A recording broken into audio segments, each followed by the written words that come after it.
السلام علیکم ورحمۃ اللہ وبرکاتہ۔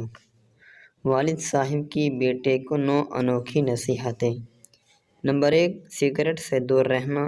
نمبر 2، اپنی بیوی کا انتخاب سوچ سمجھ کر کرنا، کیونکہ تمہاری خوشی 99% اسی پر ڈیپینڈ کرتی ہے۔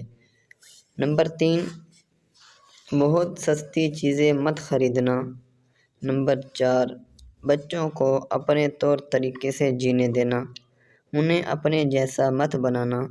نمبر 5، جو تم سے زیادہ مالدار اور غریب ہو ان کے سامنے اپنی دولت کا تذکرہ مت کرنا۔ نمبر 6، اپنے دماغ پر ہمیشہ بھروسہ مت کیا کرو، ہر چیز لکھ لیا کرو۔ نمبر 7، اپنے دوستوں کو قرض دیتے وقت محتاط رہنا، کیونکہ ممکن ہے کہ تم دوستی اور قرض دونوں سے ہاتھ دھو بیٹھو۔ نمبر 8، قرض صرف اسے دینا جو بغیر مانگے واپس کر دے۔ نمبر 9، ہر کسی کو اپنی تعریف پسند ہے، تو تعریف کرتے وقت کنجوسی مت کر۔